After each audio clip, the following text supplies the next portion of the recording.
Y vamos a hablar sobre uno de los temas que representan un gran reto para el país, que es la corrupción.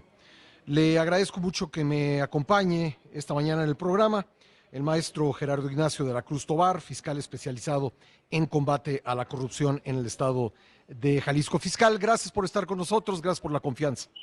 Al contrario, Pascal, un placer poder saludarte y desde luego platicar con el auditorio. En su opinión, ¿cuánto hemos avanzado como país en el combate a este flagelo? Bueno, esta es una medición que no es sencilla hacer, sobre todo tomando en consideración las experiencias internacionales. Los países que han logrado salir de graves problemas de corrupción lo han hecho a lo largo de décadas, no lo han hecho con 5 años o con 6 años, ni con 10. En realidad es un proceso que implica un cambio generacional. Eh, Ujú. yo creo que ustedes tienen presente el caso de Singapur. Singapur en su momento fue uno de los países más corruptos que podíamos tener, pero después de haber logrado su independencia, se volvió completamente dictatorial, con ejecuciones, vamos, con personas condenadas a pena de muerte, con apaleados y demás, y así en 60 años lograron estar en el lugar que están en este momento, en el quinto lugar en cuanto a los países con menos corrupción según las mediciones de Transparencia Internacional. Entonces, México, con un modelo democrático, con una legislación diferente, es imposible que esperemos resultados como los que pudieran tener países de esa naturaleza.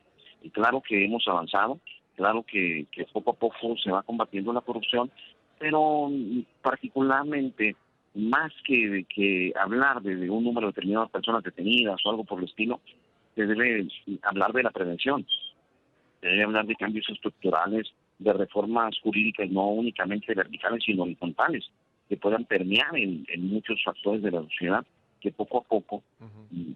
puedan incidir en el combate a la corrupción. Entonces, no resulta sencillo. Para mí decir un 5%, un 10%, no, la verdad, no es algo que se pueda medir. Simplemente, porque hay gente que lo hace de manera muy profesional. Tenemos a Transparencia Internacional y Transparencia Internacional que mide 180 países. Ujú. Vaya, pues tiene a México con 31 puntos de 100 posibles. Y tenemos a a la Organización de la Cooperación del Desarrollo Económico, donde de 27 países México tiene el último lugar en cuanto al tema del combate a la corrupción. Entonces, por eso no vale la pena tratar de decir que estamos haciendo las cosas muy bien, cuando esas son las mediciones de los técnicos, los especializados que se dedican a hacerlos de manera profesional. Fiscal, creo que hemos avanzado de manera desigual en el país en la creación de instituciones, de fiscalías, de instituciones para combatir la corrupción. ¿A qué se ha debido a que unos estados han logrado avanzar más y otros pues se han rezagado? Son, para mí, son voluntades políticas. En realidad, Ujú. el tema de llegar a crear sistemas nacionales, un sistema nacional, sistemas centrales anticorrupción, fue derivado de compromisos que México asumió en convenciones internacionales. La última de ellas es la Convención de Mérida y es la que obliga precisamente a los países firmantes a generar instituciones que de manera autónoma e independiente combatan la corrupción. Bueno, está bien, eso lo asumimos como compromiso a nivel país, pero en realidad se ha visto en todos los estados que esto haya ocurrido. No, todavía tenemos algunos estados que no tienen, por ejemplo, Fiscalía Anticorrupción. Ahí las dos bajas no lo tienen. La federal fue de las últimas que empezaron a funcionar. Entonces, en realidad hay compromisos políticos que no dejan que las cosas fluyan como debiera. Sin embargo, en los estados que sí tenemos un sistema completo, como es el caso de Jalisco, hemos logrado avances.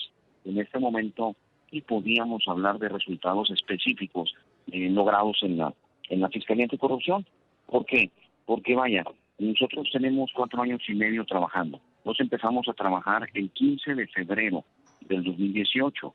Sin embargo, también ahí tenemos que ser muy objetivos, porque muchas veces se evalúa el resultado de la Fiscalía a partir de la toma de protesta del fiscal y se llega a preguntar o se llega a opinar a 4 años de creación de la Fiscalía Anticorrupción, los resultados son estos. Y yo les comento, espérenme, la Fiscalía Anticorrupción no se creó hace 4 años, se designó al titular y se ha estado creando. se ha estado construyendo, se ha estado consolidando, porque hace 4 años teníamos un solo agente del Ministerio Público. Cuando mi proyecto presentado ante el Congreso, y que fue el proyecto que finalmente se eligió como el mejor, pues se hablaba de arrancar con 15 agentes del Ministerio Público. Entonces ha sido un proceso de evolución, de poco a poco ir logrando apoyos, contar con más personal, ir preparando al personal y capacitando tanto policías investigadores como agentes del Ministerio Público. Al principio tomé de los agentes del Ministerio Público y de los policías de la Fiscalía del Estado, pero posteriormente ya no. Posteriormente ya hemos tenido un proceso donde hemos podido formar a nuestros propios policías investigadores y nuestros propios agentes del Ministerio Público.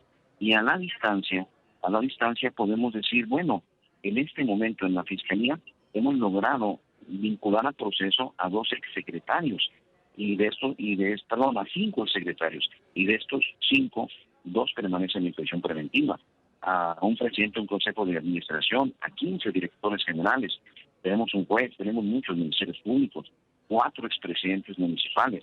Entonces, estos números no se habían visto, no se habían visto, absolutamente. Hace 10 días logramos la primera vinculación por un delito de enriquecimiento ilícito, que tampoco se había visto. Y tenemos personas jurídicas, tenemos empresas vinculadas al proceso y también particulares. Entonces, poco a poco se va incidiendo en que mandar el mensaje de que no puede haber impunidad en temas de corrupción, y desde luego teniendo muy presente que más allá de poder meter a 1 o a 10 personas en la cárcel, lo importante va a ser la labor de prevención que podamos lograr. Y también trabajamos en esto. Desde agosto del año pasado, sabiendo que no tenemos la capacidad de tener una agencia del Ministerio Público en cada localidad de Jalisco, pues arrancamos un programa que llamamos Caravana Anticorrupción, y una vez a la semana también una agencia del Ministerio Público completa con su policía investigadora a visitar un municipio de Jalisco, y en la plaza pública nos ponemos a platicar con la gente acerca de por qué es importante combatir la corrupción, cuáles son los delitos que nos toca conocer a nosotros, y cuál es la forma en que pueden darnos su información. Me refiero, si pueden denunciar de manera anónima o requerimos sus datos, pero finalmente es ir poco a poco tratando de que esa cultura del comportamiento ético del combate a la corrupción vaya permeando en la sociedad. ¿Ha recibido el fiscal anticorrupción presiones políticas para actuar en determinados casos? Hay una situación que resulta interesante al investigar delitos por hechos de corrupción. Generalmente investigas a personas que son inteligentes, que son simpáticos, que tienen conocimiento del manejo de los medios de comunicación inclusive. Vaya, son tan inteligentes, tan simpáticos que llegamos a votar por ellos. Y desde luego pues se generan tensiones interinstitucionales cuando afectas a alguien que forma parte de un equipo. Entonces eso es natural, pero es algo con lo que estamos, pues, entendiéndolo así, estamos dispuestos a trabajar. Fiscal, por último, hace unos años me tocó estar en una entrevista colectiva con el entonces presidente Enrique Peña Nieto, y él mencionó algo que generó en su momento mucha discusión. Decía que había un aspecto cultural en la corrupción. ¿Usted qué diría? Yo diría que no nacemos siendo corruptos. Pero mandamos malos mensajes. Y sí influimos de una manera negativa. Yo creo que no solo en Jalisco, no solo en la Ciudad de México, en todo el país hemos escuchado que alguien dice, el que no tranza no avanza. Y es un mal mensaje que le das a tu hijo, le das a tu alumno. Y finalmente, no creo, de nuestros genes, no creo que forman parte de nuestra cultura. Pero sí hay muchos factores que influyen. Pues fiscal, le agradezco mucho que me haya tomado la llamada. Ojalá podamos conversar en muchas ocasiones sobre este tema. Gracias. Hasta luego. Gracias, muy amable. El maestro Gerardo Ignacio de la Cruz Tobar, fiscal especializado en combate a la corrupción del estado de Jalisco.